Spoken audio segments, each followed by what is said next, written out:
এইটা জাতীয় অভিযোগ আমরা তদন্ত করে দেখছি ব্যক্তিগত হিংসা চরিতার্থ করার জন্য যদি এই ধরনের কথা বলে এটা খুবই দুর্ভাগ্যজনক। কারণ এইখানে ট্রাইব্যুনালের বিচার প্রক্রিয়াতে যা কিছু হচ্ছে ট্রান্সপারেন্ট এবং সেটা আদালতের মাধ্যমে কিন্তু প্রমাণিত হয়েছে।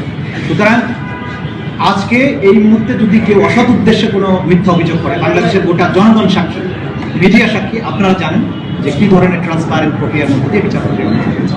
কারণ দু একজনের ব্যক্তিগত ক্ষোভের থেকে সে বুঝে হোক না বুঝে যদি বলে সেগুলোকে আমরা বক্তব্যের মতো মনে করি। আপনাকে স্বাভাবিক প্রক্রিয়া মনে করছেন? আমি অস্বাভাবিক কিছু মনে করবো না, এই কারণে যখন একটা নির্বাচিত সরকার আসেন তারা কিন্তু তাদের পছন্দের লোকজনকে ন্যাচারালি রিপ্লেসড হয়। আপনারা জানেন সরকার যখন ক্ষমতায় আসে সব জায়গাতে তো নির্বাচিত সরকারের লোকজন আসবেন, এটা অস্বাভাবিক আমি মনে করছি। এটা খুবই স্বাভাবিক একটা প্রক্রিয়া, এটা তো অবাক হবার কিছু। দুদিন আগে বলছিলেন যে আইনমন্ত্রী গ্রিন সিগন্যাল দিয়েছে এবং সরকারের সদিচ্ছা আছে, আপনারা বোধহয় বৈঠকও করেছেন, সেই বিষয়টা একটু জানতে চাই। আর আপনারা কি আসলে অপেক্ষা করছিলেন যে সরকারি সরিয়ে দেবে আপনাদেরকে? দেখুন, দেখেছি অন্যান্য গুরুত্বপূর্ণ পদ থেকে অনেকে ভাগ করে গেছেন। না, সরকারের থেকে আমাদেরকে প্রথমে বলা হয়েছিল যে আমরা অ্যাজ ইট ইজ যেভাবে আছে সেভাবেই চলবে, সেই ধারণার ভিত্তিতেই আমাদেরকে বলা হয়েছিল, আমরা সেভাবে চলেছি। তারপর গতকালকে উনি আসলে আমাকে ধারণাটা দিয়েছেন যে সরকারের ইচ্ছা যে এখানে নতুন কাউকে রিপ্লেস হবে। তখন আমি নিজের থেকে বলেছিলাম যে তাহলে কি আপনারা চাচ্ছেন যে আমি পদত্যাগ করে চলে যাবো? বলছেন না, দরকার নেই।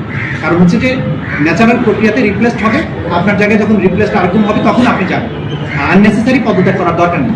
সেই কারণে আমি মনে করেছি যে পদত্যাগ করা কোনো যুক্তিযুক্ত নয়। এটা স্বাভাবিক প্রক্রিয়া যে একটা সরকার এসে আরেকজনকে আরেক জায়গায় যখন রিপ্লেস করবে স্বাভাবিকভাবে রিপ্লেস হয়ে যাবে, পদত্যাগ করার প্রয়োজন নেই। পদত্যাগ করলে এটা ভিন্ন বার্তা যেতে পারে, সে কারণে আমি সঠিক মনে করি। বিচারের গতি কি বাধাগ্রস্ত হবে বা আওয়ামী লীগের কেউ কি সুবিধা পাবে মনে হয় না? আমি তো আগামী টিমের প্রতি আমার শুভকামনা থাকছে। আমি চাইবো বিচার স্বাভাবিক গতিতে যেন অবশ্যই চলে। আমি কেন শঙ্কা প্রকাশ করা এটা উচিত হবে না আমার জন্য। আমি বাংলাদেশের সকল নাগরিকদের মতোই আশাবাদী যে বিচার যেটা চলমান আছে ইনশাআল্লাহ সেটা চলমান। আপনারা কি জানুয়ারি মাসে আমরা দেখেছি যে রেকর্ড সংখ্যক ট্রাইব্যুনালের মানে শুরু থেকে এখন সবচেয়ে বেশি মামলা থাকছে জানুয়ারি, তার মানে আগে থেকে আপনারা এরকম প্রিপারেশন নিয়ে রাখছিলেন যে নির্বাচনের পরে সমস্যা হতে পারে? দেখুন, এটা আসলে বলা সঠিক হবে না। আমাদের তদন্ত সংস্থা তদন্তগুলো গুছিয়ে এনে রেখেছিল, তো যখন এক প্রক্রিয়াগুলো সমাপ্তির দিকে থাকে তখন একের পর এক কিন্তু রেডি থাকলে তখন কিন্তু একের পর এক তদন্ত রিপোর্টগুলো আসতে থাকে। এটা অস্বাভাবিক কিছু, চলমান প্রক্রিয়া। এটা অনেক দিন ধরে তদন্ত পেন্ডিং হয়েছিল, সেগুলোকে তারা ফাইনাল স্টেজে নিয়ে এসে শেষ করেছেন। যখন আপনারা জানেন যে একটা জিনিস যখন কমপ্লিট হয় তখন ওই ফরম্যাটের সূত্র ধরে বাকিগুলো কিন্তু সহজেই সমাপ্ত করা যায়।